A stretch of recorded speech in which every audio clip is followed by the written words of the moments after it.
আসসালামু আলাইকুম। আশা করি সবাই ভালো আছো। তোমাদের এসএসসি 2025 সালে পরীক্ষা চলতেছে, পরীক্ষা শেষের দিকে আর কি। বাংলাদেশের বিষয় পড়ছে, এরপরে বাংলা ব্যাকরণটা আছে। এটা হচ্ছে সায়েন্সের। বাংলাদেশের বিষয় পড়ছে, আমি লাইভ দিছিলাম। লাইভে 1 থেকে 3 নম্বর অধ্যায় পর্যন্ত আমি পড়াইতে পাইছিলাম, তা হচ্ছে প্রায় 3 ঘন্টার কাছাকাছি লাগছে সময়। বাকি অধ্যায়গুলোতে রেকর্ডেড দেওয়ার চেষ্টা করতেছি, এখানে সময় কম লাগে। ঠিক আছে, ওই জন্য রেকর্ডেড দিতে চাইতেছি বাকি বাকি চ্যাপ্টার কয়টা। তো এখন আমরা 3 নম্বর অধ্যায় পর্যন্ত পড়ছিলাম, এখন আমরা 4র্থ অধ্যায় থেকে শুরু করবো। 4র্থ অধ্যায়ের নাম হলো কি, বাংলাদেশের ভূপ্রকৃতি আর জলবায়ু। এই অধ্যায়টার মেন পড়াশোনা হচ্ছে জলবায়ু নিয়ে। তার আগে এখানে বাংলাদেশের অবস্থানটা আছে, এখানে মানে অবস্থান ভেদে তো জলবায়ু আর কি, জলবায়ুর তারতম্যটা দেখা দেয় অবস্থান ভেদে।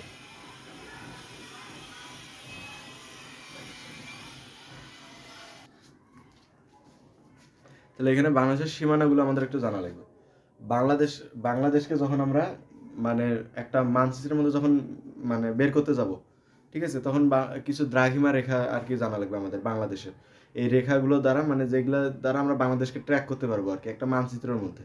নাহলে তোমার এখন তুমি মানচিত্র দেখলে বোঝো যে এটা বাংলাদেশ, কারণ উপরে লেখা আছে বাংলাদেশ, বা একটু কালার করা থাকে, বাংলাদেশটা হলুদ, ভারতটা থাকে সবুজ, এরকম একটা আর কি কালার করা থাকে, যার কারণে তুমি মানচিত্র দেখলে বোঝো। কিন্তু তুমি এমনি একটা র্যান্ডম যদি ম্যাপ দেখো, তুমি যদি মহাবিশ্বের বাইরে থেকে যদি দেখো, পৃথিবীর থেকে তাকাও বা আকাশে উঠে যদি তুমি তাকাও, তাহলে আর বুঝতে পারবে না কোনটা কোন দেশ। ঠিক আছে, তখন সব দেখা যাবে সবুজ, কোনো কোনো জায়গায় পাহাড় দেখা যাবে, এগুলি কোনো নাম লেখা নেই, কোনো সীমানা নেই বা কোনো কালার নেই। ঠিক আছে, এমন এমন আর কি, তো তুমি বুঝতে পারবে না। তাই তোমার এই সীমান কিছু মানে তোমার দ্রাঘিমা আর কি, অক্ষরেখার মান তোমাদের জানা থাকা লাগবে। বাংলাদেশের ও এটা কি উত্তর না, এটা উত্তর। উত্তর এটা কি দক্ষিণ, উত্তর দক্ষিণ। তারপর পূর্ব কোনটা, উত্তর দক্ষিণ। উত্তর দক্ষিণ এটা হচ্ছে পশ্চিম, আর এটা হচ্ছে হলো পূর্ব। ঠিক আছে, তাহলে এটা এগুলা তো জানি। দেখো এখন বাংলাদেশের উত্তর পশ্চিম, উত্তর পশ্চিম অঞ্চল হচ্ছে সিলেট, তাই না? উত্তর পশ্চিম হচ্ছে সিলেট, উত্তর পূর্ব সিলেট, উত্তর পশ্চিম হচ্ছে রাজশাহী আর এই দিকের অঞ্চলগুলো। আচ্ছা দেখো, বাংলাদেশের উত্তর অক্ষরেখা মানে এখানে একটা অক্ষরেখা আছে উত্তরের দিকে। বাংলাদেশের উত্তর অক্ষরেখা কত ডিগ্রি এটা মনে রাখা লাগবে। জাস্ট অক্ষরেখাগুলো বলতেছে, মানে বাংলাদেশের আমরা অবস্থানটা নির্ণয় করব রেখা দ্বারা। যখন আমরা উত্তরের দিকে বের করব, তখন হচ্ছে 20 ডিগ্রি 34 মিনিট, এত উত্তর অক্ষরেখায় বাংলাদেশ অবস্থিত। উত্তর অক্ষরেখা মানে উত্তর দিকের অক্ষরেখা। তারপর বাংলাদেশের দক্ষিণে যে অক্ষরেখা আছে, দক্ষিণ অক্ষরেখা কত, দক্ষিণ অক্ষরেখা হচ্ছে তোমার হচ্ছে 88 ডিগ্রি 1 মিনিট। ঠিক আছে, এটা কিন্তু আবার মানে রেখা তো আর একটা না, রেখা তো আর একটা না, রেখা তো খালি একটা জায়গা না, এই যে সম্পূর্ণ জায়গাটা দেখো। ঠিক আছে, তার মানে এটা থেকে একটা বিস্তৃতি আছে আর কি, বিস্তৃতি আছে রেখাটা। এইটা থেকে কত পর্যন্ত হতে পারে, 20 ডিগ্রি 34 মিনিট থেকে 26 ডিগ্রি 38 মিনিট পর্যন্ত, 26 ডিগ্রি 38 মিনিট পর্যন্ত। আর যেটা দক্ষিণ দিকে সেটা হচ্ছে 88 ডিগ্রি 1 মিনিট থেকে তোমার হচ্ছে 92 ডিগ্রি 41 মিনিট, 92 ডিগ্রি 41 মিনিট। উত্তর দক্ষিণ না, উত্তর না, এটা দক্ষিণ না, এটা হচ্ছে তোমার উত্তর পূর্ব। উত্তর অক্ষরেখার মধ্যে মানে পূর্ব দ্রাঘিমার রেখা, তাহলে এটা হচ্ছে উত্তর পূর্ব দিক। উত্তর পূর্ব, উত্তর পূর্ব মানে কোনটা, এই যে এইটা সিলেট, এই জায়গার দ্রাঘিমা হচ্ছে এই যে এইটা, আর উত্তর দিকের দ্রাঘিমা হচ্ছে এইটা। ঠিক আছে, এইভাবে আর কি বাংলাদেশের আরেকটা বাংলাদেশের অবস্থান নির্ণয় করার আরেকটা সহজ পদ্ধতি আছে, কর্কট ক্রান্তি রেখার উপর বাংলাদেশের অবস্থান। ঠিক আছে, কর্কট ক্রান্তি রেখা আমরা পড়ছিলাম কিন্তু। এটা যদি পৃথিবী হয়, এই যেটা হচ্ছে কেন্দ্র হয়, তাহলে এই যে কেন্দ্র দিয়ে এটা কি উত্তর দক্ষিণ পূর্ব পশ্চিম। তাহলে দেখো বা পূর্ব পশ্চিম, এদিক পশ্চিম এদিক পূর্ব। তাহলে দেখো পৃথিবীর যে কেন্দ্র দিয়ে আমরা যদি পূর্ব পশ্চিমে যে রেখাটা কল্পনা করি, এটা হচ্ছে নিরক্ষরেখা। নিরক্ষরেখা আর হচ্ছে আমাদের ওই যে উপর নিচে মানে উত্তর দক্ষিণে যে রেখা কল্পনা করবো, এটা হচ্ছে মূল মধ্যরেখা। মূল মধ্যরেখা ছাড়া আমরা যে রেখাগুলো কল্পনা করবো, এগুলো হচ্ছে দ্রাঘিমা রেখা। ঠিক আছে, তারপরে এই যে মূল মধ্যরেখা এটা নিরক্ষরেখা। নিরক্ষরেখা থেকে 25.3 ডিগ্রি উত্তরে যে রেখাটা হচ্ছে কর্কট ক্রান্তি। কর্কট ক্রান্তি এগুলো আমরা লাইভে করছি, কর্কট ক্রান্তি। আর 23.5 ডিগ্রি নিচে যেটা হচ্ছে মকর ক্রান্তি। মকর ক্রান্তি, এই কর্কট ক্রান্তি রেখার উপর বাংলাদেশের অবস্থান। ঠিক আছে, বাংলাদেশের অবস্থান হচ্ছে কর্কট ক্রান্তি রেখার উপর। তাহলে এটা আর কি তৃতীয় অধ্যায় পড়ছি, এখানে আবার লিখতেছে বাংলাদেশের অবস্থান নির্ণয় করার ক্ষেত্রে যে বাংলাদেশ কর্কট ক্রান্তি রেখার উপর অবস্থিত, কর্কট ক্রান্তি রেখায় অবস্থিত, রেখায় অবস্থিত। ঠিক আছে, তারপরে দেখো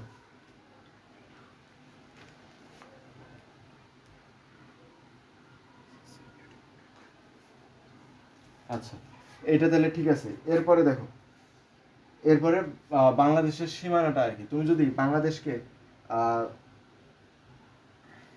কি বলে এটা পূর্ব পশ্চিম আছে না, এইদিকে বাংলাদেশের সর্বোচ্চ বিস্তৃতি কোনখানে বলো তো? এইখানে না, না এইখানে সর্বোচ্চ বিস্তৃত হবে এইদিকে একটা জায়গায়,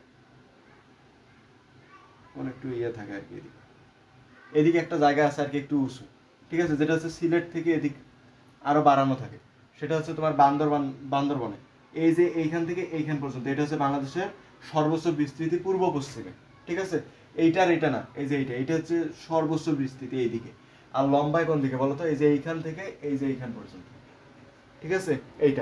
এটা হচ্ছে উত্তর দক্ষিণের সর্বোচ্চ বিস্তৃতি, আর এটা পূর্ব পশ্চিমের সর্বোচ্চ বিস্তৃতি। পূর্ব পশ্চিমের সর্বোচ্চ বিস্তৃতি এই যে এটা, ঠিক আছে। তাহলে পূর্ব পশ্চিমে কত? পূর্ব পশ্চিমে হচ্ছে তোমার 440 মিটার, 440 মিটার। সেটা কোনটা? এখানে কিন্তু 440 মিটার কম আছে, এখানেও কম আছে, এই যে এইখান থেকে এইখানটা, মানে এটা হচ্ছে সর্বোচ্চ। বাংলাদেশের পূর্ব পশ্চিমের সর্বোচ্চ বিস্তৃতি হচ্ছে 440 মিটার। আর উত্তর দক্ষিণে কত? উত্তর দক্ষিণে হচ্ছে 760 মিটার, 760 মিটার উত্তর দক্ষিণ। কিন্তু এইটা কিন্তু উত্তর দক্ষিণ, কিন্তু এখানে কম বলছে সর্বোচ্চ বিস্তৃতি, মানে এইখান থেকে এইখানটা সর্বোচ্চ বিস্তৃতি, ঠিক আছে। তারপর দেখো, এরপরে এই যে মানে এটাই আসছিল আর কি। আর বাংলাদেশের আয়তনটা তো আমরা ছোট থেকে জানি, 1,47,570 বর্গ কিলোমিটার আয়তন, 1,47,570 বর্গ কিলোমিটার। কিন্তু পরীক্ষা এইভাবে না দিয়ে এটাকে একটু চেঞ্জ করে দিতে পারে, বর্গ কিলোমিটার না দিয়ে বর্গ মাইলে দিতে পারে, তখন এটা মনে রাখবা 56,977 এত মাইল, ঠিক আছে। এটা হলো বাংলাদেশের অবস্থান। বাংলাদেশের উত্তর অক্ষরেখা হচ্ছে 20 ডিগ্রি 34 মিনিট থেকে 26 ডিগ্রি 38 মিনিট, উত্তর পূর্ব দিকে হচ্ছে 88 ডিগ্রি 1 মিনিট থেকে 92 ডিগ্রি 41 মিনিট। আর হচ্ছে বাংলাদেশ কর্কট ক্রান্তি রেখায় অবস্থিত। বাংলাদেশ পূর্ব পশ্চিমে 440 মিটার, পূর্ব পশ্চিমে সর্বোচ্চ বিস্তৃতি হচ্ছে 440 মিটার, উত্তর দক্ষিণে সর্বোচ্চ বিস্তৃতি হচ্ছে তোমার 760 মিটার। আর বাংলাদেশের আয়তন হচ্ছে 1,47,570 বর্গ কিলোমিটার, অথবা 56,97 বর্গ মাইল, ঠিক আছে। বা তুমি এইভাবে মনে রাখতে পারো তা ভালো হবে, এখন দশক শতক হাজার, 56,977 মাইল।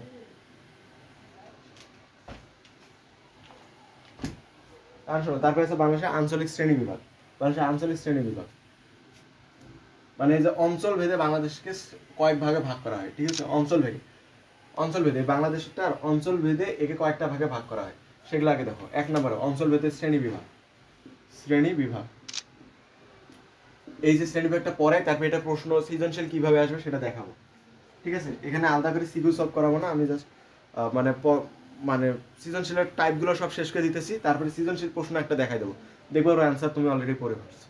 দেখো এবার শ্রেণী বিভাগ, বাংলাদেশকে কয়েকটা এই যে বাংলাদেশের অঞ্চল ভেদে একে কয়েকটা ভাগে ভাগ করা যায়। প্রথমটা দেখো তোমার, টারশিয়ারি যুগের পাহাড়, টারশিয়ারি যুগের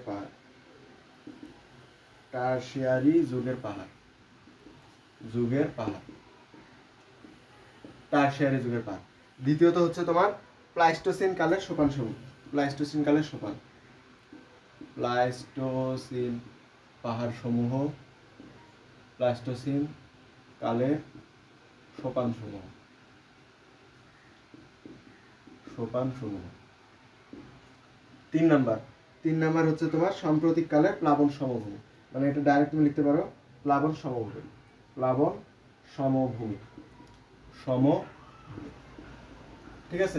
এই তিনটা, এই তোমাদের বাংলাদেশকে এর অঞ্চল ভেদে 3টা ভাগে ভাগ করা যায়। এখানে 2 ধরনের পাহাড় পাওয়া যায়, আর একটা হচ্ছে তোমার সমতল ভূমি, ঠিক আছে। এই বাংলাদেশের অঞ্চল ভেদে এখানে 2 ধরনের পাহাড় পাওয়া যায়, আর হচ্ছে এগুলো হচ্ছে সমভূমি, এগুলাকে এখন এটার প্রশ্নে কিভাবে আসবে জানো? আচ্ছা এটা শেষ করি তারপরে এটার একটা সিকো দেখা দেবো। প্রথমে আমরা 1 নাম্বারটায় আসি। 1 নাম্বারটায় আসবে টারশিয়ারি যুগের পাহাড় সমূহ। টারশিয়ারি যুগের পাহাড় সমূহ কিরকম বলো তো? এটা জিনিসটা কি? এটা হচ্ছে এগুলো হচ্ছে পাহাড়, বোঝাইতে যেতেছে টারশিয়ারি যুগের পাহাড়। টারশিয়ারি একটা যুগ আর কি, ওই যুগে কিছু পাহাড় উৎপত্তি হয়েছে আর কি বাংলাদেশের মধ্যে, কিছু পাহাড়ের মানে এটা এগুলা উৎপত্তি হয় কিভাবে, যে ভূমিকম্প বা বিভিন্ন প্রাকৃতিক কারণে কিন্তু এগুলা সৃষ্টি হয়। ঠিক আছে, এগুলো কিন্তু যেমন ধরো মাউন্ট এভারেস্ট কিভাবে সৃষ্টি হয়েছে? এই যে পুরা ভারত বাংলাদেশ এই ভূখণ্ডটা কিন্তু আগে এখানে ছিল না, এটা ছিল আফ্রিকার সাথে যুক্ত ছিল। কিন্তু এক ভূমিকম্প আর হচ্ছে আস্তে আস্তে টেকটনিক প্লেট, ভূমিকম্পের সময় পড়ছে টেকটনিক প্লেট, ওই টেকটনিক প্লেটটা আলাদা হয়ে যায়। আফ্রিকার সাথে ছিল আর কি, ওটা আলাদা হয়ে গিয়ে সমুদ্রের সাথে ভাসতে ভাসতে এসে এখন যে স্থানটা আছে মানে চায়না, ওইখানে এসে আর কি ধাক্কা লাগে। ধাক্কা লাগার পরে এখানে যুক্ত হয়ে যায়। ধাক্কা লাগার কারণে মাটি কি হবে, উপরের দিকে উঠে যায়। ওইখানেই তো উঠে যায় তোমার ওই যে মাউন্ট এভারেস্ট, আরো অসংখ্য দেখবো এখানে পাহাড় আছে। এগুলো জাস্ট ওইখানে হচ্ছে এইভাবে যে ধাক্কা লাগে, দেখে দাঁড়াও, এই যে এইভাবে ধাক্কা লেগে যেখানে ধাক্কা লাগছে ওইখানটা এইভাবে উঁচু হয়ে যায়। এভাবে অনেক পাহাড় সৃষ্টি হয়েছিল আর কি। তারপরে দেখো এটা তাহলে কি, যে আমরা এখানে টারশিয়ারি যুগের পাহাড় সমূহ, এগুলো পাহাড়। এই পাহাড়গুলো বাংলাদেশের 92% অঞ্চল জুড়ে আছে, 12% অঞ্চল জুড়ে আছে। এটা মনে রাখবা, এটা কত পার্সেন্ট? 12%। পার্সেন্টেজ গুলো খুব গুরুত্বপূর্ণ, কারণ পরীক্ষা এইভাবে দিয়ে একটা পাই চার্ট আকারে দিবে, এটুক দিয়ে দিবে, বলবে 12%, তখন তোমার বোঝা লাগবে কিন্তু 12% হচ্ছে টারশিয়ারি যুগের পাহাড়। মানে বাংলাদেশ পুরোটা যদি আমি 100 ধরি, তাহলে তার 12 অংশই হচ্ছে টারশিয়ারি যুগের পাহাড় আছে এখানে। ঠিক আছে, আচ্ছা। আর এগুলার বয়স হলো তোমার 2 মিলিয়ন বছর। ঠিক আছে, বয়স 2 মিলিয়ন বছর, বয়স 2 মিলিয়ন বছর, বয়স হচ্ছে 2 মিলিয়ন বছর। তাহলে দেখো এগুলাকে আবার দুই ভাগে ভাগ করা যায়, টারশিয়ারি যুগের পাহাড়গুলোকে আবার দুই ভাগে ভাগ করা যায়। সেগুলো কি কি দেখো? প্রথমটা হচ্ছে উত্তর পূর্বাঞ্চলের পাহাড়। উত্তর পূর্বাঞ্চল আসতেছি, তারপরে ধরো আগে লিখি উত্তর পূর্বাঞ্চল। পূর্বাঞ্চল মানে অঞ্চল ভেদে, যেহেতু অঞ্চল আরো দুই ভাগে ভাগ করা হয়েছে। টারশিয়ারি যুগের পাহাড় পাওয়া যায়, ওই পাহাড়গুলো আবার দুই ভাগে ভাগ করা যায়। একটা উত্তর পূর্বাঞ্চল, আর একটা হচ্ছে তোমার উত্তর পূর্বাঞ্চল, আর একটা হচ্ছে দক্ষিণ পূর্বাঞ্চল। দক্ষিণ পূর্বাঞ্চল, উত্তর পূর্বাঞ্চল কোনটা? এই যে উত্তর পূর্ব মানে এই যে এই দিক, ঠিক আছে, উত্তর পূর্বাঞ্চল, এটা মার্ক করে রাখো, উত্তর পূর্বাঞ্চল। আর হচ্ছে দক্ষিণ পূর্বাঞ্চল কোনটা? এই যে দক্ষিণ পূর্বাঞ্চল, এই যে, ঠিক আছে। পরীক্ষার সময় কিন্তু অনেক সময় বাংলাদেশের একটা চিত্র দিয়ে সুন্দর করে এই জায়গাটা এইভাবে টান দিয়ে দিবে এখানে এ, ঠিক আছে, বা এখানে টান দিয়ে দিবে এ, এভাবে বুঝতে হবে কিন্তু সেটা কোন অঞ্চলগুলো, উত্তর পূর্বাঞ্চল আর হচ্ছে দক্ষিণ পূর্বাঞ্চল। এই দুই ভাগে আর আবার ভাগ করা হয়েছে। এই দুই জায়গায় কিন্তু পাহাড় আছে, বান্দরবানে তুমি যাও বা রাঙ্গামাটিতে যাও পাহাড় আছে, সিলেটে যাও পাহাড় আছে। ঠিক আছে, এগুলো হচ্ছে টারশিয়ারি যুগের পাহাড়, যেগুলোর বয়স 2 মিলিয়ন বছর, আর এগুলো হচ্ছে বাংলাদেশের 12% এলাকা জুড়ে আছে। ঠিক আছে, আর এই দক্ষিণ পূর্বাঞ্চলের পাহাড়গুলো, এই জায়গায় কি কি পাহাড় আছে তোমার তো এমনিতেই তো চেনো, বাংলাদেশের মানচিত্রটা তো অনেকের কিছুটা হলেও মুখস্থ আছে। এখানে অঞ্চলগুলোর নাম তো তোমরা জানো, এখানে কি আছে? চট্টগ্রাম না, এটা চট্টগ্রাম পার্বত্য অঞ্চল না? ওইখানে কি কি আছে? জায়গাগুলোর নামগুলো রেখে, এটা এমসিকিউতে আসতে পারে। এখানে রাঙ্গামাটি আছে, রাঙ্গামাটি আছে, খাগড়াছড়ি আছে, বান্দরবান আছে, বান্দরবান আছে, তারপরে হচ্ছে কক্সবাজার আছে, চট্টগ্রাম আছে, কক্সবাজার, চট্টগ্রাম, চট্টগ্রাম ইত্যাদি। ঠিক আছে, ইত্যাদি। এই দক্ষিণ পূর্বাঞ্চলে তোমার যে পাহাড়গুলো আছে, এগুলার গড় মানে উচ্চতার একবারে তো প্রত্যেকটার উচ্চতা তো আর এক সমান না, গড় উচ্চতা বের করে দেখছে এখানে এই দক্ষিণ পূর্বাঞ্চলের পাহাড়গুলোর গড় উচ্চতা কত? গড় উচ্চতা হচ্ছে তোমার 610 মিটার, এটা পরীক্ষা লাগবে। 610 মিটার গড় উচ্চতা হচ্ছে 610 মিটার। আর বাংলাদেশের সব থেকে বড় পাহাড় এই দক্ষিণ পূর্বাঞ্চলের মধ্যে আছে, টারশিয়ারি যুগের পাহাড়। যদি পরীক্ষা আসে বাংলাদেশের সব থেকে বড় পাহাড় মানে এটা হচ্ছে শ্রেণী বিভাগের দিক দিয়ে কোন মানে কোনটায় পড়ে আর কি, অপশনে দেখবা টারশিয়ারি যুগের পাহাড়। ঠিক আছে, তাই দেখো বাংলাদেশের সব থেকে বড় পাহাড় আছে এইখানে, সব থেকে বড় পাহাড় এটা এদিক দেখি, সর্ববৃহৎ পাহাড়, বাংলাদেশের সর্ববৃহৎ পাহাড়ের নাম কি? নাম হচ্ছে তাজিওডং, তাজিওডং। ডং। এর আরেকটা নাম আছে বিজয়।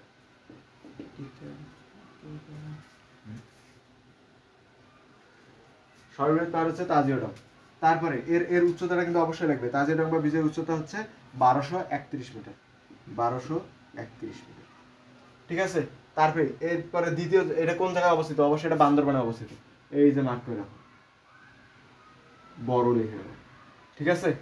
বান্দরবান জেলা অবস্থিত। বান্দরবান জেলা কোনটা? এই যে এটা হচ্ছে বান্দরবান, এখানে আছে বান্দরবান, এইদিকে আছে এটা বান্দরবান, ঠিক আছে। এটা হচ্ছে বান্দরবান, নিচের দিকে আছে, এই যে এটা হচ্ছে বান্দরবান, ঠিক আছে। এই যে বান্দরবান, এই বান্দরবানের মধ্যে অবস্থিত আর কি, ঠিক আছে। এই বান্দরবানের মধ্যে অবস্থিত। এটা হচ্ছে সব থেকে বড় পাহাড়, যেটা হচ্ছে তাজিও ডং বা বিজয়, যেটা হচ্ছে 1231 মিটার, যেটা হচ্ছে দক্ষিণ পূর্বাঞ্চল টারশিয়ারি যুগের পাহাড়। আর এটা রাঙামাটিতে অবস্থিত, ঠিক আছে, রাঙামাটি জেলায় অবস্থিত। তারপরে দেখো, এটা হচ্ছে সর্ববৃহৎ, তারপরে দ্বিতীয় সর্ববৃহৎ, মানে 2 নাম্বার কি আছে এর থেকে যে ছোট, একটু ছোট, সে হচ্ছে কিউক্রাডং। কিউক্রাডং। নামগুলো কঠিন হওয়ার কারণ হলো এগুলো উপজাতিরা থাকে, তো ওইখানে ওই জায়গার শব্দগুলো একটু কঠিন হয়। কিউক্রাডং, কিউক্রাডং, যার উচ্চতাটা মনে রাখো, কিউক্রাডং এর উচ্চতাটা হচ্ছে তোমার 1230 মিটার, তার মানে জাস্ট 1 মিটারের ছোট বড়, ঠিক আছে। তারপরে দেখো, এটা দ্বিতীয় গেল। এছাড়া আরো দুইটা বড় বড় পাহাড় আছে বাংলাদেশের এই রাঙ্গামাটি বান্দরবানের মধ্যে, আরো দুইটা আছে। ওই দুইটা একটু তোমরা চাইলে মনে রাখতে পারো, এটা অতটাও গুরুত্বপূর্ণ না, ঠিক আছে, চাইলে মনে রাখতে পারো। আরো দুইটা পাহাড়, সেগুলোর নাম হচ্ছে মোদকমোয়াল, মোদকমোয়াল, আর একটা হচ্ছে তোমার পিরামিড, ওর নামই পিরামিড। এই পাহাড়টা দেখতে অনেকটা পিরামিডের মতো, পিরামিড। এটা হচ্ছে তোমার 915 মিটার, 915 মিটার, আর হচ্ছে এটা তোমার 1000 মিটার, 1000 মিটার, ঠিক আছে। দেখো পাহাড়গুলো কিন্তু সব এক সমান না, এগুলো জাস্ট একটু মানে কম বেশি আছে, যার কারণে গড় উচ্চতা বের করছে 610 মিটার। কিন্তু সর্বোচ্চ পাহাড় কত? 1231 মিটার। দ্বিতীয় সর্বোচ্চ 1230 মিটার। তাজিও ডং বা বিজয় আর হচ্ছে কিউক্রাডং, এই দুটো খুব গুরুত্বপূর্ণ। কোন জেলা অবস্থিত? এটা হচ্ছে বান্দরবান। এটা কি যে টারশিয়ারি যুগের পাহাড়, আর এটা দক্ষিণ পূর্বাঞ্চলে রাঙ্গামাটি জেলায় অবস্থিত। এইভাবে মনে রাখলে হবে। তারপরে দেখো, এবার উত্তর পূর্বাঞ্চলে যাবো, এগুলো তো মিশাইতে হবে, জায়গা তো হবে। দক্ষিণ পূর্বাঞ্চল মিশাই দিলাম, এবার উত্তর পূর্বাঞ্চলে যাবো।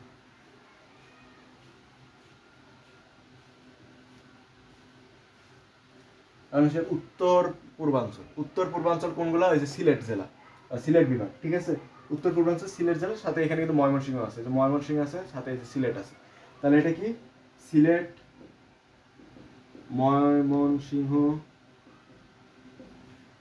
সিলেট, ময়মনসিংহ, তারপরে মৌলভীবাজার, হবিগঞ্জ, এই যে এখানে আছে মৌলভীবাজার, হবিগঞ্জ, এটা সিলেট বিভাগে আর কি। মৌলভীবাজার, হবিগঞ্জ, হবিগঞ্জ ইত্যাদি, আর মনে না রাখলে হবে, ইত্যাদি। এখন দেখো, এই জায়গার গড় উচ্চতা, এইখানের পাহাড়গুলো, এইখানে যে পাহাড়গুলো আছে এগুলোর গড় উচ্চতা, এইখানে পাহাড়গুলোর গড় উচ্চতা কত দেখছি? 610 মিটার, তাই না? 610 মিটার। আর এইখানে পাহাড়গুলোর গড় উচ্চতা কত? 244 মিটার, 244 মিটার। দেখো এগুলো কিন্তু ছোট, তুলনামূলক এর থেকে ছোট হচ্ছে উত্তর পূর্বাঞ্চলে। আর ছোটোর জন্য অনেক সময় দেখো টিলা কি তোমরা কিন্তু গ্রাম্য ভাষায় জানো, যে মনে করো যে মাটি দিয়ে এমনি একটু জায়গায় উঁচা করে রাখছে, ওটাকে কিন্তু টিলা বলে, ঠিক আছে। আর এই জায়গায় পাহাড়গুলোকে টিলা নামে পরিচিত, ঠিক আছে, টিলা নামে পরিচিত, টিলা নামে পরিচিত, টিলা নামে পরিচিত। এই জায়গায় পাহাড়গুলোকে টিলা বলে, ঠিক আছে। পরীক্ষায় আসতে পারে টিলা কি, তখন বলতে হবে টারশিয়ারি যুগের পাহাড় সমূহগুলোর মধ্যে উত্তর পূর্বাঞ্চলে সিলেট, ময়মনসিংহ, মৌলভীবাজার, হবিগঞ্জের পাহাড়গুলোকে টিলা টিলা বলা হয়, ঠিক আছে। তারপরে দেখো, এই টিলাগুলোর উচ্চতা, এই টিলা বলা হয়, যে স্থানীয় মানুষেরা এদেরকে টিলা বলে, কারণ কি ওগুলো হচ্ছে তুলনামূলক খুব ছোট না, দেখো মাত্র 244 মিটার, ওই জন্য স্থানীয় মানুষদেরকে টিলা বলে। তারপরে দেখো, এইখানে কয়েকটা পাহাড়ের নাম তোমরা মনে রাখবা। এইখানে কয়েকটা পাহাড়, সেটা হচ্ছে সিকনাগুল, খাসিয়া পাহাড়, সিকনাগুল, খাসিয়া আর জয়ন্তিকা। বাস, এই তিনটা এমসিকিউতে আসতে পারে। শেষ, এটা হলো টারশিয়ারি যুগের পাহাড় শেষ। এরপরে যাবো হচ্ছে প্লাইস্টোসিন কালের সোপান। প্লাইস্টোসিন কালের সোপান 2 নম্বরে। প্লাইস্টোসিন কালের সোপান এগুলা কি আবার, এগুলা এখন আসে দেখো। প্লাইস্টোসিন কালের সোপান সমূহ যেগুলো হচ্ছে বাংলাদেশের 8% এলাকা নিয়ে আছে। এই কত পার্সেন্ট এলাকা নিয়ে আসলে 12%। পার্সেন্টেজগুলো খুব গুরুত্বপূর্ণ, কারণ এই যে পরীক্ষা এইভাবে দিবে দেখো, এই যে একটা গোল দিবে, ঠিক আছে, দিয়ে এইখানে এই যে এইভাবে দাঁড়াবে, এখানে দিবে হচ্ছে 12%, এখানে দিবে হচ্ছে 8%, দিয়ে এটা দিবে এ, এক দিবে বি, এটা দিবে সি। এবার প্রশ্ন যে কোনো কিছু দিতে পারে, এ বি ব্যাখ্যা করো, বি এর বৈশিষ্ট্যগুলো লেখো, সি কি ব্যাখ্যা করো, ঠিক আছে। পার্সেন্টেজগুলো খুব গুরুত্বপূর্ণ। দেখো তাহলে এটা হচ্ছে 8% এলাকা জুড়ে তোমার প্লাইস্টোসিন কালের সোপান সমূহ। এগুলার বয়স, ওটার বয়স কত ছিল, 2 মিলিয়ন বছর। এর বয়স হলো আনুমানিক 25,000 বছর। 25,000 বছর মানে এগুলা নতুন, ঠিক আছে। এগুলো হচ্ছে টারশিয়ারি যুগের 2 মিলিয়ন বছর, মানে এগুলো অনেক পুরানা। আর এই যে প্লাইস্টোসিন কালের সোপান সমূহ কিন্তু নতুন, 25,000 বছর। তারপর নতুন আর কি, ঠিক আছে, নতুন। তারপর দেখো, আর এই কালটাকে বলা হয় প্লাইস্টোসিন কাল, ঠিক আছে।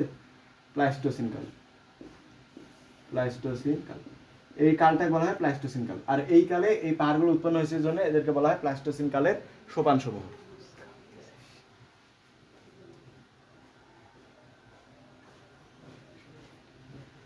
ঠিক আছে, প্লাইস্টোসিন কালের সোপান সমূহ। তারপরে দেখো, এগুলাকে আবার 3 ভাগে ভাগ করা যায়। প্লাইস্টোসিন কালের সোপান সমূহকে আবার কয় ভাগে ভাগ করা যায়, 3 ভাগে ভাগ করা যায়। কি কি দেখো, প্রথমত বরেন্দ্র ভূমি। বরেন্দ্র ভূমি, এই নামটা আগেও শুনছো, 5 বইয়ে আছে, ঠিক আছে, বরেন্দ্র ভূমি। তারপরে দ্বিতীয় যেটা, ওটা হচ্ছে মধুপুর ও ভাওয়ালের গড়। মধুপুর ও ভাওয়ালের গড়, ভাওয়ালের গড়। নেক্সট আসে 3 নাম্বার, লালমাই পাহাড়। লালমাই পাহাড়। প্রথমে আসে বরেন্দ্র ভূমি, ঠিক আছে। নওগাঁ, রাজশাহী, বগুড়া, এই যে এই দিক, নওগাঁ, রাজশাহী, বগুড়া, এই অঞ্চলটা, ঠিক আছে। নওগাঁ, রাজশাহী, বগুড়া, ওইটা এমনি গোল দিছে, এটা এইভাবে দিলাম। নওগাঁ, রাজশাহী, বগুড়া, ওই দিকটা একটু খেয়াল করো। তারপর রংপুর, দিনাজপুর, আর ওই দিকেও আসো, রংপুর, দিনাজপুর, ঠিক আছে। রংপুর, দিনাজপুর জেলায় এই বরেন্দ্রভূমি গঠিত, ঠিক আছে। বরেন্দ্রভূমি কি, এই যে এইভাবে দেখাইলাম আর কি। এগুলো এই জায়গাগুলোর নাম তোমরা জানো না, দেখো তো এই জায়গায় ছিল বগুড়া, বগুড়া, নওগাঁ, রাজশাহী, রংপুর, দিনাজপুর, ঠিক আছে। এই এলাকাগুলো নিয়ে হচ্ছে তোমার বরেন্দ্রভূমি গঠিত, ঠিক আছে। এই এলাকাগুলো নিয়ে হচ্ছে তোমার বরেন্দ্রভূমি গঠিত। এর আয়তন, এই বরেন্দ্রভূমির আয়তন, এই একটু জায়গা, মানে এটার আয়তন যোগ দিছে তার এইটার আয়তনের সাথে, যোগ করে আয়তন কত পাইছে, 9,320 বর্গ কিলোমিটার। এটা এইখানে মনে রাখো, 9,320 বর্গ কিলোমিটার, 9,320 বর্গ মাইল, বর্গ কিলোমিটারে দিছে, বর্গ কিলোমিটার, ঠিক আছে। এই জায়গাটুকুর আয়তন হচ্ছে 9,320 বর্গ কিলোমিটার। তারপর দেখো, এই জায়গাগুলোর গড় উচ্চতা, এটা কিন্তু উঁচু, বাংলাদেশের উত্তর থেকে যত তুমি দক্ষিণের দিক যাবো অত কিন্তু নিচু আসে, ঠিক আছে। এদিকে অত নিচু, আর এই জায়গাটা উঁচু। এই জায়গায় তোমার গড় উচ্চতা কত জানো, গড় উচ্চতা, ভালো গড়, বরেন্দ্রভূমির হচ্ছে গড় উচ্চতা, লিখি এদিকে, গড় উচ্চতা, গড় উচ্চতা কত, গড় উচ্চতা হচ্ছে তোমার 6 থেকে 12 মিটার, 6 থেকে 12 মিটার, গড় উচ্চতা হচ্ছে 6 থেকে 12 মিটার, ঠিক আছে।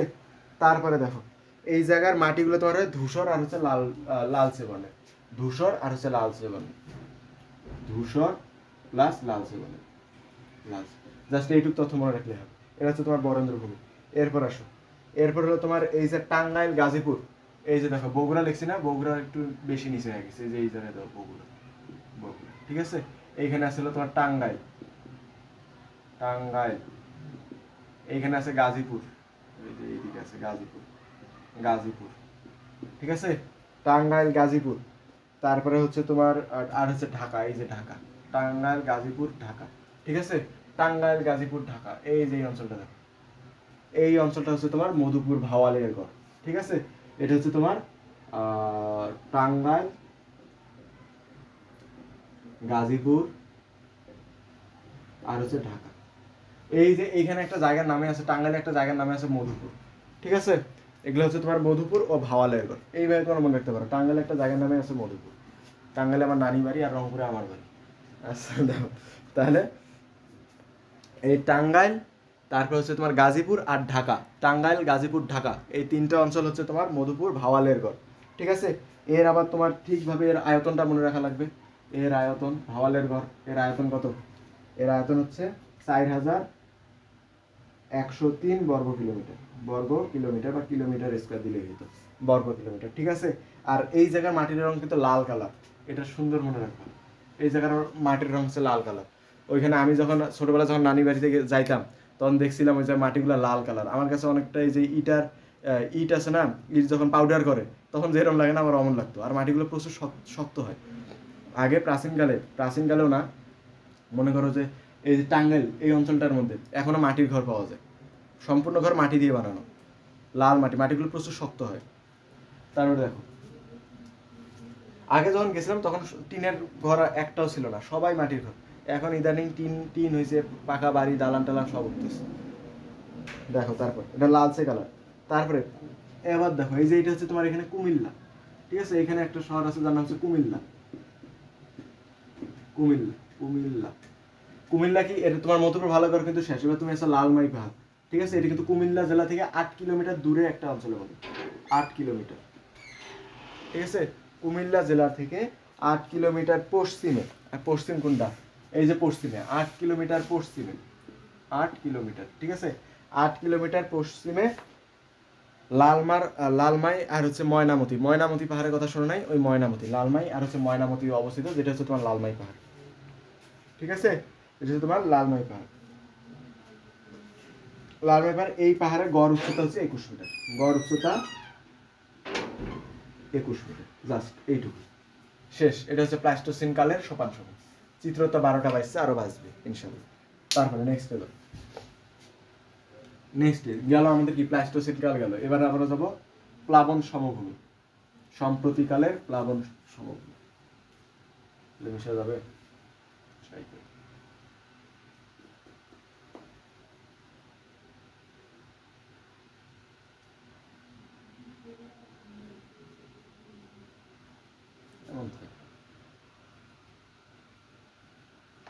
দেখো। এরপর আছে 3 নাম্বারটা, আসো প্লাবন সমভূমি।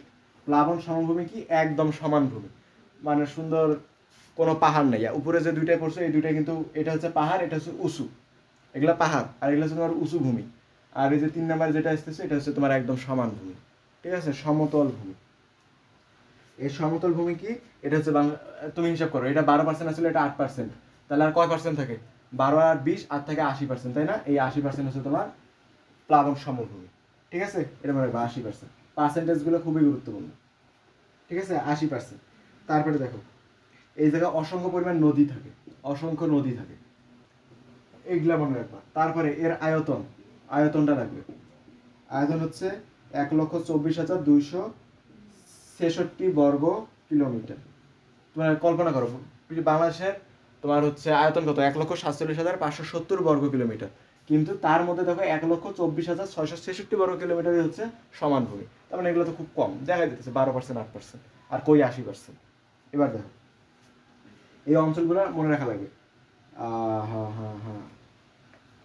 এগুলো হচ্ছে তোমার, দেখো এই অঞ্চলগুলো হচ্ছে তোমার ঢাকা, এগুলো জাস্ট মনে রাখো, আর কিছু না। ঢাকা, টাঙ্গাইল। টাঙ্গাইল কিন্তু আমরা দেখছি টাঙ্গাইলে মধ্যে পাহাড়ও আছে, কিন্তু কিছু অংশ কিন্তু আছে আবার সুন্দর সমান ভূমি। অর্থাৎ টাঙ্গাইল মনে করো, এইটা মনে করো টাঙ্গাইল, এদিক তোমার মনে করো আছে পাহাড়, এই যে এই অংশটা তো তোমার সমতল ভূমি, এমন আর কি মনে করো টাঙ্গাইল। তারপরে হচ্ছে তোমার ময়মনসিংহে কি আছিল? টারশিয়ারি যুগের পাহাড় ছিল ময়মনসিংহ। তারপরে আসো তোমার হচ্ছে ময়মনসিংহ, তারপরে জামালপুর,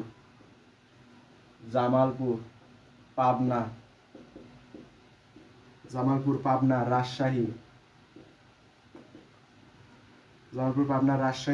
তারপরে কুমিল্লা, নোয়াখালী,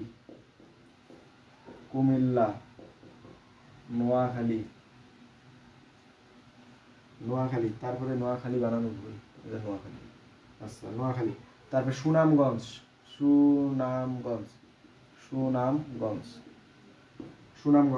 তারপরে মৌলভীবাজার, মৌলভীবাজার, তারপরে হচ্ছে হবিগঞ্জ, হবিগঞ্জ, ঠিক আছে। তারপরে কিশোরগঞ্জ, নেত্রকোনা, এত মনে রাখা লাগবে না, কিশোরগঞ্জ, তারপর পরে রাখবো নেত্রকোনা, এমসিকিউতে দিবে নেত্রকোনা। ঢাকা কই, এখানে হলো ঢাকা। তারপরে টাঙ্গাইল, এই যে টাঙ্গাইল, ময়মনসিংহ, টাঙ্গাইলের উপরে ময়মনসিংহ, তারপরে আছে জামালপুর, ময়মনসিংহের সাইডে জামালপুর, তারপরে হলো পাবনা, পাবনা এদিক, তারপরে আছে রাজশাহী, রাজশাহী হলো পাবনার সাইডে, তারপর কুমিল্লা এইখানে, তারপরে হচ্ছে নোয়াখালী এইখানে, তারপরে হলো তোমার সুনামগঞ্জ এই যে সিলেটে, তারপরে মৌলভীবাজার সিলেটে, হবিগঞ্জ, হবিগঞ্জ হবিগঞ্জ হবিগঞ্জ হবিগঞ্জ সিলেটে, তারপরে তোমার কিশোরগঞ্জ এই সিলেটের নিচে, তারপরে হলো তোমার কি আছে নেত্রকোনা, নেত্রকোনা মেবি এই সাইডে, নেত্রকোনা, এটা একটু দেখতে হবে দাঁড়াও, নেত্রকোনা, নেত্রকোনা,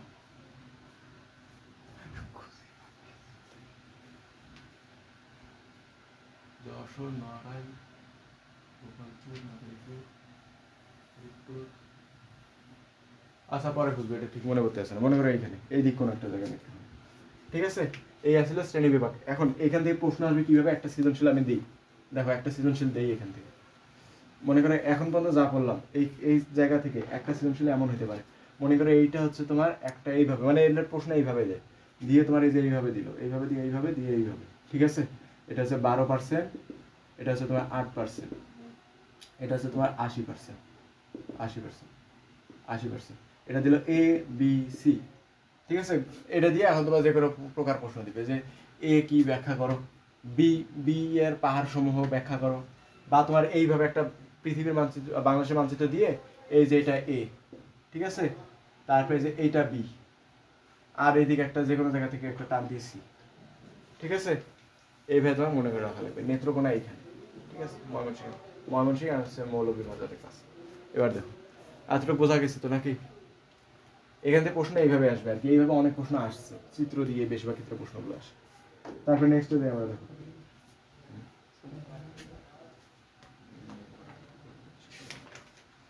তারপরে দেখো এই যে বাংলাদেশের ভূমি ব্যবহারের জন্য বসতি বিস্তার, এটা আসে না।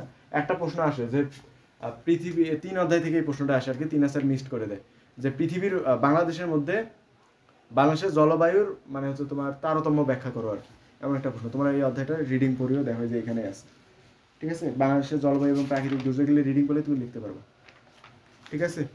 আমরা এখন যেটা পড়বো সেটা হচ্ছে বাংলাদেশের জলবায়ু। বাংলাদেশের ঋতু কয়টা, বাংলাদেশের জলবায়ুতে আসে আগে। বাংলাদেশের ঋতু কয়টা, 6টা না, 6টা না। প্রথমে আসে গ্রীষ্মকাল, গ্রীষ্মকাল। তোমরা যারা দাগানি বই পেয়েছো ওই তারা দাগানি বই যা দাগানো আছে তাই বইও, তার বেশি পড়ার দরকার নেই। শুধু তোমরা গ্রীষ্মকাল বুঝবা কোন কোন মাস নিয়ে, মানে প্রত্যেকটা কাল তোমরা শুধু এইভাবে পড়বা, দেখো কোন কোন মাস নিয়ে ওই কালটা হয়, ওই কালে গড় তাপমাত্রাটা পড়বা, গড় তাপমাত্রাটা পড়বা, ঠিক আছে, তাহলেই শেষ। এরকম গ্রীষ্ম, বর্ষা, শরৎ, হেমন্ত প্রত্যেকটারই শুধু কোন কোন মাস নিয়ে হয় আর ওই মাসে গড় তাপমাত্রা কত, বাস এটাই। আর যে বর্ষাকাল হয় তাহলে গড় বৃষ্টিপাত কত, সেটা এমন না যে এই জায়গায় আবার কিন্তু দেওয়া আছে যে গ্রীষ্মকালে রংপুরের তাপমাত্রা এত, রংপুরের গড় তাপমাত্রা এত, সিলেটের গড় তাপমাত্রা এত, চট্টগ্রামের গড় তাপমাত্রা এত, ওগুলো পড়া লাগবে না। শুধু পুরো বাংলাদেশের গড় তাপমাত্রাটা তোমাকে পড়া লাগবে, ঠিক আছে। পুরো বাংলাদেশের গড় তাপমাত্রা এটা পড়বা। আর হচ্ছে কোন কোন মাস নিয়ে গ্রীষ্মকাল হয় সেটা হচ্ছে বাংলাদেশে তোমার হচ্ছে নভেম্বর আর হচ্ছে ফেব্রুয়ারি মাস নিয়ে গ্রীষ্মকাল হয়। এইটা গড় তাপমাত্রা থাকে 29°C। নিচে যা দিছে ওগুলো তোমার পড়ার দরকার নেই, নিচে দিছে নোয়াখালীর এত ডিগ্রি, ঢাকার এত ডিগ্রি, ওগুলো পড়ার দরকার নেই, শুধু বাংলাদেশের গড় তাপমাত্রাটা। এবার গ্রীষ্ম টিষ্ম এগুলো পড়ি না, ভারত টারত এগুলো নিজে পড়ে নিতে পারবো। ভারতের যে গ্রীষ্মকাল কোন কোন মাস নিয়ে হয় আর গড় তাপমাত্রা এগুলো দেখে নিও তাই। তারপরে দেখো এই যে বাংলাদেশের মানুষের জীবন জীবিকার ওপর জলবায়ুর প্রভাব, জাস্ট রিডিং, জাস্ট রিডিং, এই পেজটা জাস্ট রিডিং, এই 66 পৃষ্ঠা নিচে দেখো বাংলাদেশের মানুষের জীবন জীবিকার ওপর জলবায়ুর প্রভাব, কিছু নেই, রিডিং। ভূমিকম্পের ধারণা, ভূমিকম্প তো এখন বলবো, আমি তো ভাবছি 3 অধ্যায় পড়াইছি ভূমিকম্প। আচ্ছা দেখো এখন ভূমিকম্পটা একটু দেখাই দাও অনেকবার আর কি। ভূমিকম্প দেখালেই মনে করো অধ্যায় শেষ। ভূমিকম্প দেখাই। আচ্ছা দেখো ভূমিকম্প কেন হয় বলো তো? এই যে পৃথিবীর মধ্যে কিছু টেকটনিক প্লেট আছে, টেকটনিক প্লেট বোঝো তো, যে পৃথিবীকে যদি মনে করো পৃথিবীতে এমন গোল, আমি মাছ বরাবর কেটে পৃথিবীকে এইভাবে ইয়ে করলাম আর মানে এইভাবে মনে করো এটা পৃথিবী গোল, আমি এইভাবে খুলে এইভাবে আর কি শোয়াই দিলাম পৃথিবী, দেখো এখানে কয়েকটা তুমি প্লেট লক্ষ্য করবে, এইরকম প্লেট থাকে কয়েকটা,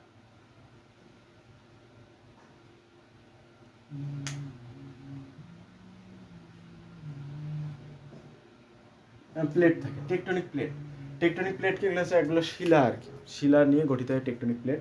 এগুলো প্লেট সিস্টেমের, ঠিক আছে। এই প্লেটগুলো কি হয় যে তোমার প্রচুর পরিমাণ যখন পৃথিবীর ভেতরে যখন অভ্যন্তরীণ শক্তিটা গঠিত হয়, তখন এই প্লেটগুলো তার স্থান থেকে একটু করে আর কি সরে যায়, তার অবস্থানে পরিবর্তন করে, ঠিক আছে। তখন কি হয় দেখো, একটা প্লেট,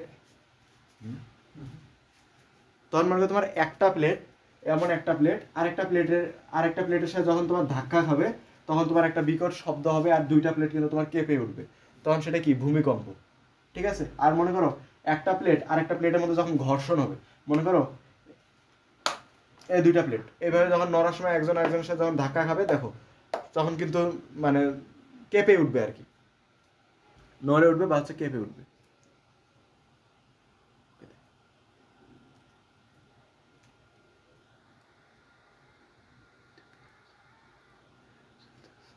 ঠিক আছে।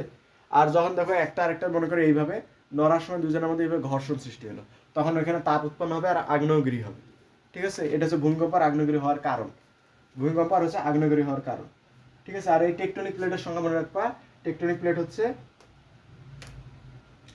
তোমার হলো 8টা বড় টেকটনিক প্লেট আছে। টেকটনিক প্লেটের সংখ্যা বড় আছে হলো তোমার 8টা, এমসিকিউতে আসবে বড় 8টা।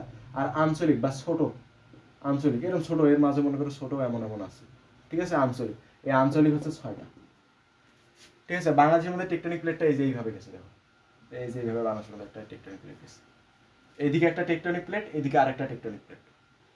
বাংলাদেশ হচ্ছে 2 টেকটনিক প্লেটের মাঝখানে অবস্থিত, তাই এই যে এই অঞ্চলগুলো কিন্তু তোমার ভূমিকম্পের জন্য অধিক মানে ঝুঁকিপূর্ণ অবস্থায় আছে। মানে এইখানে তো ভূমিকম্পটা উৎপন্ন হবে, যদি হয়, যদি ধাক্কা খায় এইখানে উৎপন্ন হবে, ঠিক আছে। তারপর দেখো ভূমিকম্পর ফলাফল, এটা রিডিং করবা, ভূমিকম্পর ফলাফল মানে ভূমিকম্প হইলো, এখন আমাদের কি হবে, কি ক্ষতি হবে, কি লাভ হবে, ওইটা এই জায়গায় দেওয়া আছে, একবার রিডিং করলে পেয়ে যাবে। তারপরে দেখো এই যে ভূমিকম্প প্রবল অঞ্চলগুলো আর কি, এটা তো রিডিংয়ে পড়ে নেবে, এখানে বোঝানোর মতো কিছুই নেই, এটা জাস্ট রিডিং, তোমরা জাস্ট গল্পের মতো করে ব্যাখ্যা করবে একবার রিডিং করে, এই যে এগুলো জাস্ট একবার রিডিং করে ব্যাখ্যা ব্যাখ্যা লিখতে পারবো, ঠিক আছে। এগুলো পরে সবই তো রিডিং। ভূমিকম্প মনে করো হয়েছে, এখন তুমি কি করবা, ভূমিকম্প হয়েছে এখন তুমি কি করবা, আরেকটা জিনিস মনে করো, তোমার ভূমিকম্প যে জায়গায় উৎপন্ন হয়, বুঝছো, ভূমিকম্প যে জায়গায় উৎপন্ন হয় সেই অঞ্চলটাকে বলা হয় হচ্ছে ভূমিকম্পের কেন্দ্র। ভূমিকম্প যে অঞ্চলে তৈরি হয়, মনে করো এই টেকটনিক প্লেটে ভূমিকম্প তৈরি হতেছে, এটা হচ্ছে ভূমিকম্পের কেন্দ্র, ঠিক আছে, ভূমিকম্পের কেন্দ্র। আর এই কেন্দ্র ঠিক বরাবর উপরের অঞ্চলকে বলা হয় উপকেন্দ্র। মনে করো এটা হচ্ছে পৃথিবী, ঠিক আছে, এই যে পৃথিবীতে এখানে আছি, কয়টা পৃথিবী লাগে, একটাই আছে, দেখো এটা মনে করো পৃথিবী, এইখানে মনে করো বাংলাদেশ আছে, ঠিক আছে, এই যে টেকটনিক প্লেটটা, মনে করো এখানে ভূমিকম্প উৎপন্ন হলো, ওটা কই হবে, মাটির নিচে না, এইটুকু অংশ আমি একটু যে এইভাবে দেখাই, ধরো এই যে এইভাবে দেখাই, এইটুকু অংশ আমি এইভাবে ধরো কেটে নিছি, ঠিক আছে। দেখো মনে করো এই টেকটনিক প্লেট হচ্ছে এই যে তোমার এইটা, ঠিক আছে, টেকটনিক প্লেট এইরকম না, এই যে এইটা টেকটনিক প্লেটটা হচ্ছে তোমার এই যে এইটা, এমন টেকটনিক প্লেট আসছিল আর কি। এই টেকটনিক প্লেটের এইখানে তোমার কি ভূমিকম্প উৎপন্ন হয়েছে, তাই না, এটা হচ্ছে ভূমিকম্পের কেন্দ্র, এটা হচ্ছে ভূমিকম্পের কেন্দ্র। এই কেন্দ্র বরাবর উপরের অংশকে বলা হলো উপকেন্দ্র, উপকেন্দ্র, জাস্ট এই দুইটা মনে, যেখানে ভূমিকম্প তৈরি হয় ওটা কেন্দ্র, আর এই কেন্দ্র বরাবর উপরের ভাগের মানে ভূপৃষ্ঠের অঞ্চলটা হচ্ছে তোমার উপকেন্দ্র। তারপরে তোমার ভূমিকম্প তোমার হচ্ছে হলে তুমি কি করবা, ভূমিকম্প মোকাবেলায় তোমার কি কি প্রস্তুতি আছে, একজন ব্যক্তির কি করণীয়, তারপরে ভূমিকম্প চলতেছে এই টাইমে তোমার কি করণীয়, এটা জাস্ট রিডিং, চতুর্থ অধ্যায় শেষ, ঠিক আছে। মানে আমি জাস্ট বোঝানোর বিষয়গুলো করে বুঝে দিতেছি, বাকিটা তোমার রিডিং পড়েই আর কি কভার দিতে পারবো। নেক্সট আমরা এখন পঞ্চম অধ্যায়ে যেতে পারি, কিন্তু এই চিত্রটা আমি একটু পরিষ্কার করে নিই। পঞ্চম অধ্যায়ে চিত্রটা লাগবে। এই পঞ্চম অধ্যায়ে আমি মনে করি শুধু নদ নদীগুলো একটু বোঝানোর মতো আর কি, বোঝানোর টাইপ আছে, আর পরেরগুলো আর কি তোমাদের নিজেদেরকে একটু পড়ে নিতে হবে।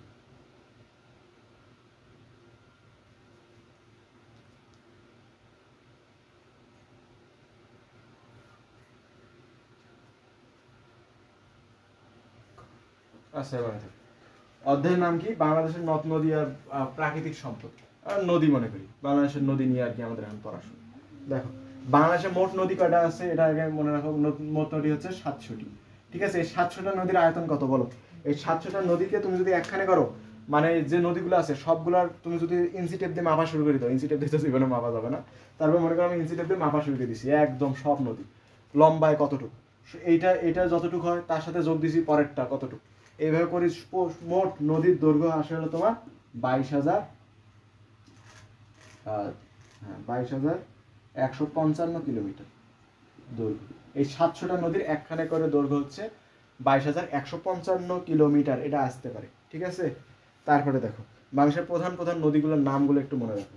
প্রধান নদী 700টা নদী মানে কি, 700টা নদী মানে কিন্তু বিশাল, ঠিক আছে। এইটুকু জায়গার মধ্যে তুমি 700টা নদী জীবনে আঁকতেই পারবে না, ঠিক আছে।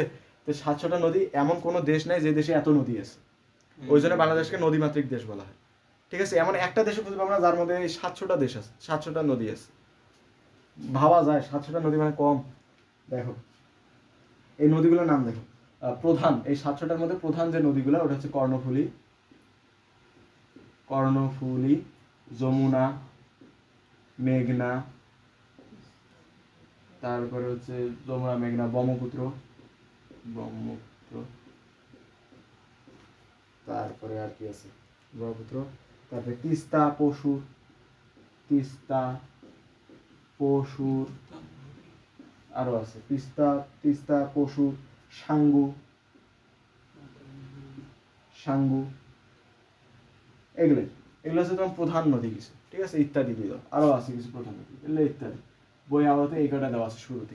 তাহলে বাংলাদেশের প্রধান যে নদীগুলা, বাংলাদেশের মোট নদী কয়টা, 700টা, তার মোট দৈর্ঘ্য হলো 22,155 কিলোমিটার। আর প্রধান নদীগুলো হচ্ছে কর্ণফুলী, যমুনা, মেঘনা, পদ্মা দিছি, এখানে তো মামলা হয়ে যাবে পদ্মা। আচ্ছা তাহলে কর্ণফুলী, পদ্মা, মেঘনা, যমুনা, তারপরে হলো তোমার ব্রহ্মপুত্র, তিস্তা, পশুর, সাঙ্গু ইত্যাদি। ওকে, এগুলো হচ্ছে বাংলাদেশের প্রধান নদী।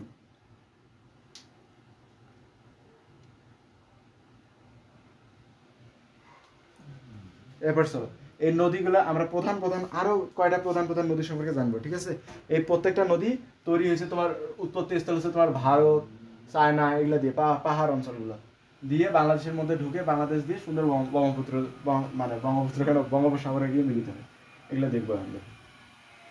এইটুকু মনে করো জানা আছে, এইটুকু মুখস্থ। নেক্সট প্রথমে আমরা পদ্মা নদী নিয়ে পড়বো, ঠিক আছে। পদ্মা নদী কি আছে জানো? পদ্মা নদী মনে করো এটা হচ্ছে তোমার ভারত, এদিক দেখো, এটা হচ্ছে তোমার চায়না, ঠিক আছে। এইখানে হচ্ছে তোমার, যদিও হয় নাই, কল্পনা করো অমন, এটা হচ্ছে তোমার মনে করো ভারত, ধরো এত খাওয়া কমে গেছে, ভারত, আরে ভারত ভাগে পশ্চিম পাশে,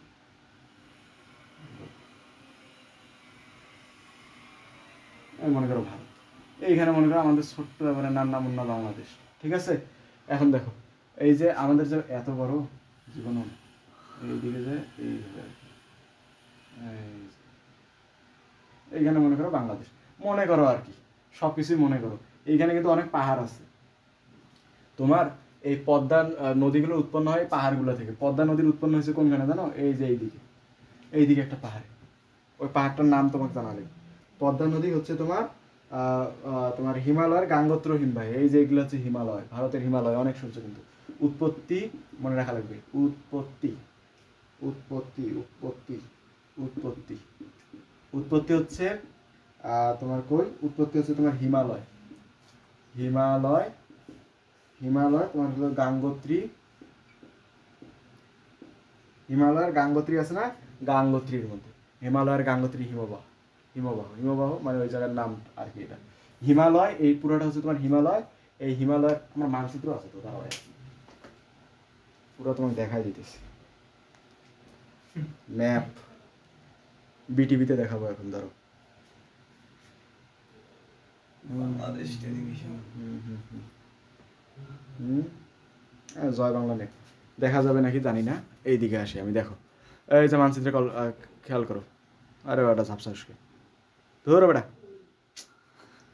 মিজোরামে নিয়ে গেছে আমাদের, দেখো দেখা যায়, এখন দেখা যায়, দেখো এই যে দিক দেখো, আমি কই গেছি, ডিজিটাল বোর্ড, 1 মিনিট, এই যে আমার এখানে ইয়েও দেখাইতেছে, আমার লোকেশনে দেখাইতেছে, ওগুলা বাদ। আমরা এখন পদ্মা নদীর উৎপত্তিস্থল খুঁজবো। এই যে দেখো পদ্মা নদীর উৎপত্তিস্থল, এই যে এই জায়গাটা হচ্ছে হিমালয়, ঠিক আছে, এই যে হিমালয়, এই জায়গাটা হচ্ছে তোমার হিমালয়, এই হিমালয়ের গাঙ্গোত্রী হিমবাহ, ঠিক আছে, এই অঞ্চলটা হচ্ছে তোমার গাঙ্গোত্রী হিমবাহ। দেখো এই জায়গাগুলো দেখছো, সব হচ্ছে তোমার বরফ ঢাকা। এই বরফ বরফ ঢাকা অঞ্চলগুলোর মধ্যে, এই বরফ ঢাকা অঞ্চলগুলোর মধ্যে তোমার কি হয় জানো, এই যে তোমার হচ্ছে এই যে পাহাড়, পাহাড় বরফ গলে যে পানিগুলো পাহাড়ের এই যে যে মানে তোমার খাসগুলো আছে, এগুলো দিয়ে দিয়ে একখানে আসে মিলিত হয়। মিলিত হয়ে এই যে দেখো এই যে নদীর উৎপত্তি হয়েছে, দেখছো, এই যে দেখো এই যে চিকন একটা মানে তোমার খাল সিস্টেম হয়েছে আর কি। তারপরে খাল কয়েকটা একখানে হয়, এই যে একটা নদী হয়েছে, এই নদী হচ্ছে তোমার গঙ্গা নদী, ঠিক আছে। ভারতে এটা হচ্ছে তোমার কি নদী, গঙ্গা নদী। আর এই গঙ্গা নদী তোমার এই যে সুন্দর ভারত দিয়ে ঘুরে, এই যে ভারতের ভেতর দিয়ে ঘুরে আসছে, এই যে আরেকটু শুরু করি, এই যে দেখো ভারতের ভিতর দিয়ে আসছে, এটা কিন্তু ভারত সম্পর্ক, ভারতের ভিতর দিয়ে এসে এই যে বাংলাদেশে প্রবেশ করছে, দেখো কোন জায়গা দিয়ে, এই যে রাজশাহী দিয়ে দেখো বাংলাদেশে প্রবেশ করছে, এটা রাজশাহী, চাঁপাই নবাবগঞ্জ, এই যে এটা দিয়ে, এই যেটা ভারত, এটা হচ্ছে বাংলাদেশ, রাজশাহী দিয়ে এই যে বাংলাদেশে প্রবেশ করে। বাংলাদেশে প্রবেশ করার পর কি হয়েছে, যে বাংলাদেশে গিয়েছে, এই যে ওপর থেকে আরেকটা নদী আছে, ওটা পরে পরে জানবো। এই নদী দুইটা একখানে এই যে মিলিত হয়েছে, ঠিক আছে, একখানে মিলিত হয়েছে, মিলিত হওয়ার পর সুন্দর আবার সামনে গিয়ে আরেকটা নদীর সাথে আবার মিলিত হয়েছে, এইখানে মিলিত হওয়ার পর এই যে আস্তে করে বঙ্গোপসাগর, ঠিক আছে।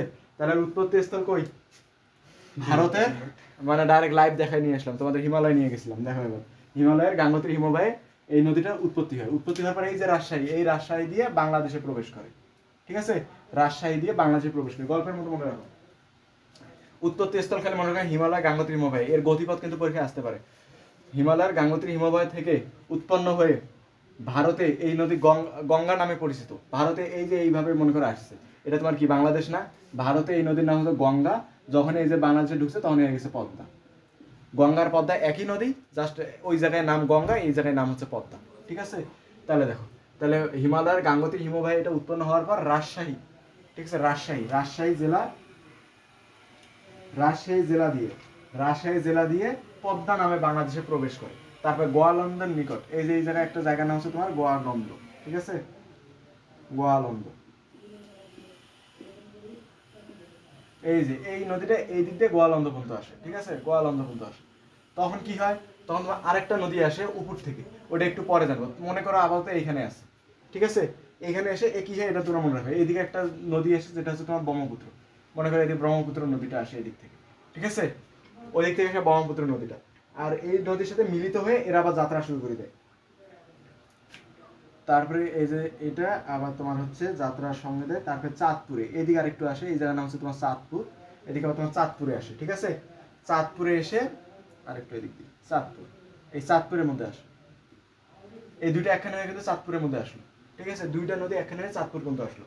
তখন কি হবে, যে তোমার চাঁদপুরে আসার পর তারপরে তোমার হচ্ছে কি হয়, এই দিক থেকে তোমার আরেকটা নদী আসে যেটা হচ্ছে তোমার মেঘনা নদী, ঠিক আছে, এই দিক থেকে তোমার আরেকটা নদী আসে মেঘনা নদী, এই নদীর সাথে মিলিত হয়ে সুন্দর বরিশাল দিয়ে ব্রহ্মপুত্রে গিয়ে পতিত। এই নদীগুলো অর্ধেক করে রাখলাম কিন্তু, কারণ এগুলো কই থেকে আসতেছে এটা আমরা দেখবো, প্লাস এরপরে একদম দেখো প্রথমে কি হয়, পদ্মা নদীর কাহিনীটা আসো সুন্দর করে দেখো গল্পের মতো। প্রথমে ভারতের হিমালয়ের গাঙ্গোত্রী হিমবাহে এই নদীটা উৎপত্তি হয়ে ভারতের মধ্যে গঙ্গা নামে প্রবাহিত হয়ে রাজশাহী দিয়ে পদ্মা নামে প্রবেশ করে, ঠিক আছে, প্রবেশ করার পর গোয়ালন্দের কাছে একটা জায়গায় এসে তোমার হচ্ছে এটা যমুনা বলো বা ব্রহ্মপুত্র বলো, তার ধারার সাথে মিলিত হয়ে আবার এখানে আসে, এটা হচ্ছে চাঁদপুর, ঠিক আছে, চাঁদপুরের মধ্যে এসে আবার মেঘনার সাথে মিলিত হয়ে ব্রহ্মপুত্রে মিলিত হয়। তাহলে এটা হচ্ছে তোমার পদ্মা, এটা যমুনা, মেঘনা দিয়ে ব্রহ্মপুত্রে পতিত হয়, ঠিক আছে, এতটুকু ক্লিয়ার, ব্রহ্মপুত্রে মিলিত হয়, ঠিক আছে। বাংলাদেশের বৃহত্তম নদী হচ্ছে গঙ্গা পদ্মা, ঠিক আছে, বাংলাদেশের অন্যতম বৃহত্তম নদী হচ্ছে তোমার পদ্মা, ঠিক আছে, যার আরেক নাম কিন্তু গঙ্গা, ভারতে এর নাম গঙ্গা।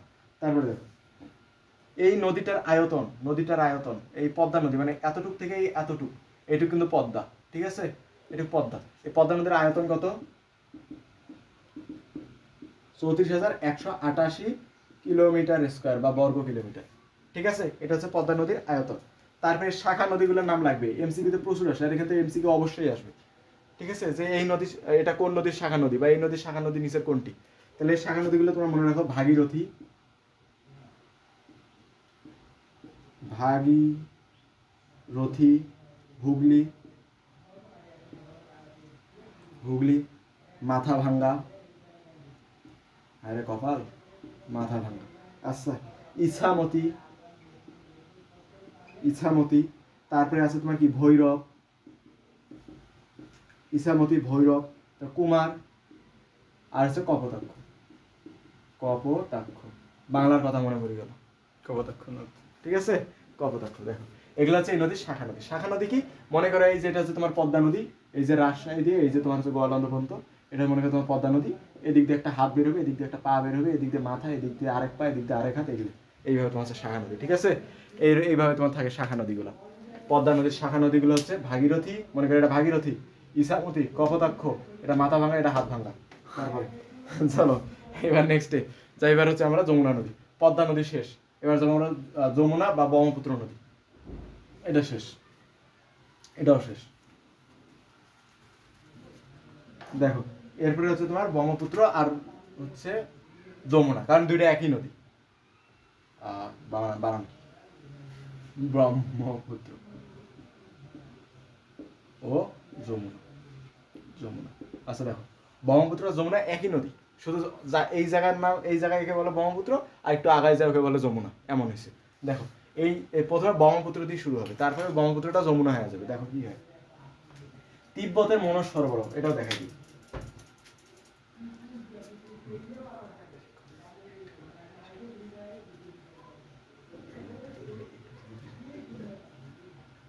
দেখো আবার আসলাম আমি, আবার ওই যে আমার বিটিভি নিয়ে।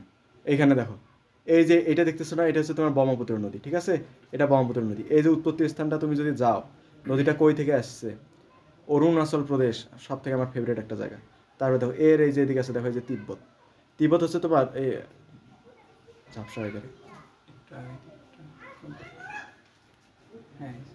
দেখো এই যে অঞ্চলটার নাম হচ্ছে তোমার তিব্বত। ঠিক আছে, এই অঞ্চলটার নাম হচ্ছে তোমার তিব্বত। এই তিব্বতের মধ্যে এই নদীটার উৎপত্তি হয়েছে। দেখো এই যে বরফগুলো গলে গলে নদীটার উৎপত্তি হয়েছে। তারপরে যে অরুণাচল প্রদেশ দিয়ে, এটা কিন্তু ভারত। তারপর আসাম, তিব্বত কিন্তু চায়নার অংশ। ঠিক আছে, আসাম দিয়ে তারপরে এই যে তোমার দেখো এই যে কোন জেলা, এটা কুড়িগ্রাম জেলা, আমার নিজ বাড়ি জেলা, হোম লেখা আছে, দেখো আসিও কালকে দাওয়াত আছে। তারপরে এই যে সুন্দর করে কুড়িগ্রাম জেলা দিয়ে প্রবেশ করে। ঠিক আছে, প্রবেশ করা, এই যে দেখছো এগুলো কিন্তু শাখা নদী, ধরো মেসেজ।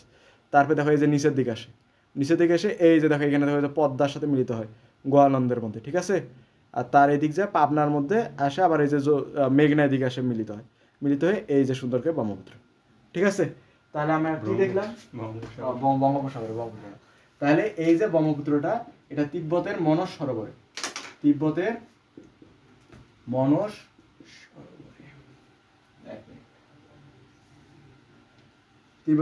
সরোবরে। ঠিক আছে, তিব্বতের মনোজ সরোবরে এটা উৎপত্তি হয়। এই জায়গায় উৎপত্তি হলো, উৎপত্তি হওয়ার পর কি হবে, উৎপত্তি হওয়ার পর এই যে মনে করো এটা তিব্বতের মনোজ সরোবর, তো এখান থেকে উৎপত্তি, এই যে কুড়িগ্রাম জেলা দিয়ে প্রবেশ করবে, এইভাবে নদীটা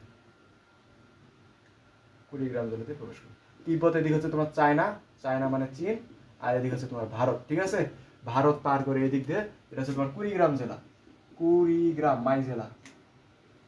ঠিক আছে, কুড়িগ্রাম দিয়ে প্রবেশ করার পর সুন্দর করে এইদিকে একটু একবারে ডাইনে ঘোরো, তারপর এদিকে আসার পর এইভাবে এসে এই যে এটা। ঠিক আছে, বোঝা গেছে এইটা আর কি। তাহলে দেখো এই নদীটা আগে তোমার এর গতিপথটা ছিল এই দিকে। ঠিক আছে, আগের গতিপথটা ছিল এই দিকে, এই যে এইভাবে গতিপথটা আগে ছিল।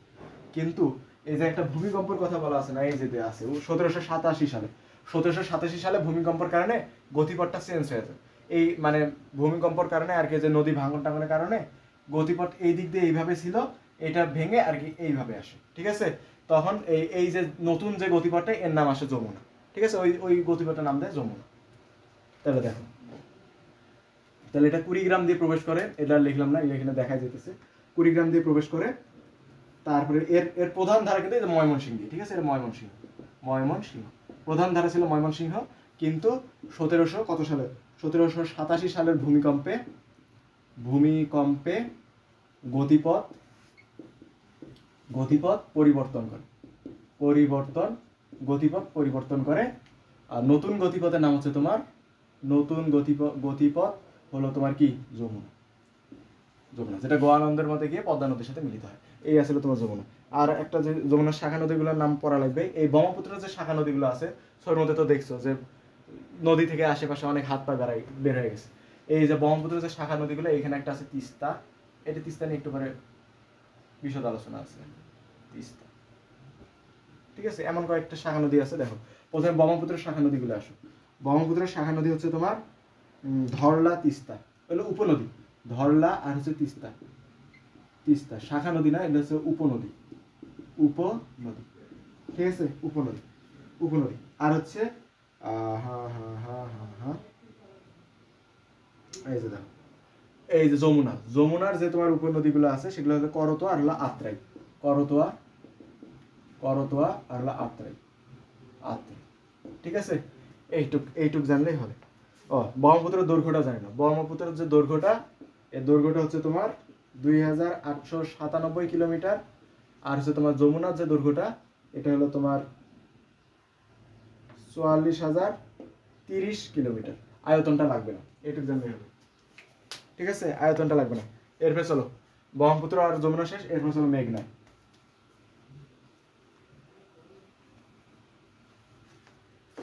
এরপর মেঘনা এই যে অর্ধেক একে রাখছি, চাঁদপুরে এসে মিলিত হয়েছিল পদ্মার সাথে। মেঘনা কি? মেঘনা হচ্ছে তোমার আসামের বারাক নাগাপুর। এই যেটা কিন্তু আসামের বারাক নাগাপুর, মানে এটা এদিক উৎপত্তি। এটা দেখা লাগবে আসাম, কারণ এই যে পুরো মানচিত্রের সামনে আনতে পারলে ভালো হতো, ওই জন্য এটা আর কি দেখাইতেছে। আসামের বারাক।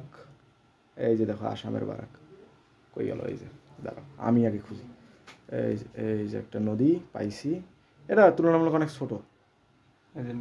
এই যে মেঘনা রিভার দেখছো, লেখা উঠছে। দেখো এই দিক দিয়ে এটা কই থেকে উৎপত্তি হইতেছে, আমরা যাবো শেষ পর্যন্ত।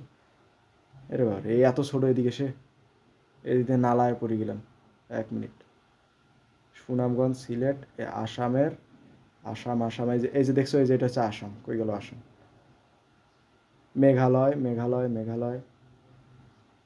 মেঘালয়ের বাইরে না আসাম? এই যে আসাম। ঠিক আছে, এই যে দেখো, এই যে লেখা আসাম। এই আসামের মধ্যে নাগাল্যান্ড, ত্রিপুরা। এই যে আসাম দেখছো, এই আসামের মধ্যে এই নদীটার উৎপত্তি হয় আসামের এই দিক থেকে। ঠিক আছে, এইখানে নদীটার উৎপত্তি হয় এদিক দিয়ে। নদীটা খুব ছোট কিন্তু, ওই জন্য বোঝা যেতেছে না। এদিক দিয়ে এটা এই যে সিলেটের এই দিক দিয়ে ভেতরে প্রবেশ করে, সিলেট বিভাগ দিয়ে ভেতরে প্রবেশ করার পর এই যে আসতেছে তোর এদিক না, এই যে সিলেটের হবিগঞ্জ দিয়ে প্রবেশ করে এই যে ভৈরব পার করে, নরসিংদী পার করে, নারায়ণগঞ্জ দিয়ে এসে এই যে মিলিত হলো এই যে পাবনার মধ্যে। ঠিক আছে, এদিকে এসে বড় হয়েছে। ওদিক নদীটা খুব চিকন ছিল, মানে ওদিক মানে বাংলাদেশে এসে আর কি সুস্বাস্থ্যের অধিকারী হয়েছে।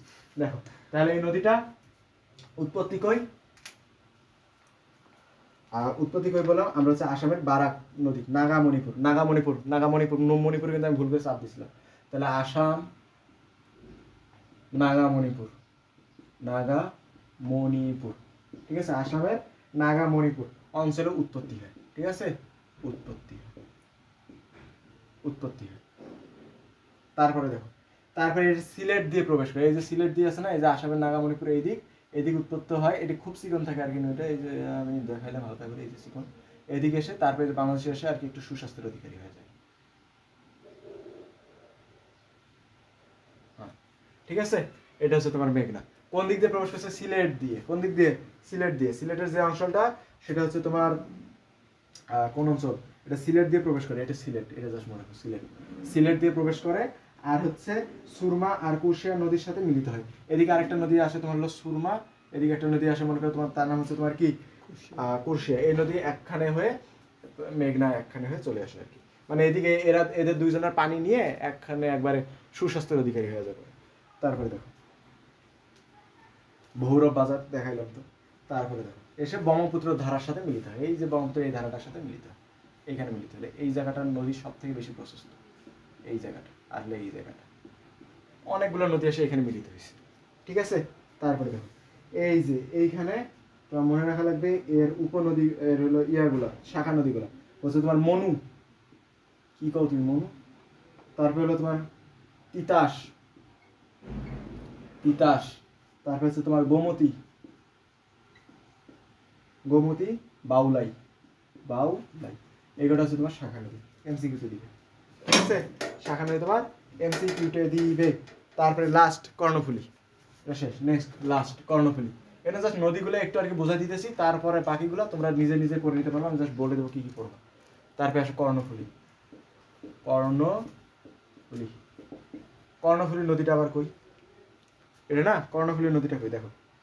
কর্ণফুলী হচ্ছে বাংলাদেশের দক্ষিণ পূর্বাঞ্চলের একটা প্রধান নদী, দক্ষিণ পূর্বাঞ্চল এই দিকের একটা প্রধান নদী। আচ্ছা মানলাম। তারপর এটা উৎপত্তি হচ্ছে লুসাই পাহাড়। লুসাই পাহাড় কই, এটা কিন্তু মায়ানমারে পড়ে। ঠিক আছে, মায়ানমার বর্মার লুসাই পাহাড়ে এটা উৎপত্তি হয়, এটাও দেখাবো।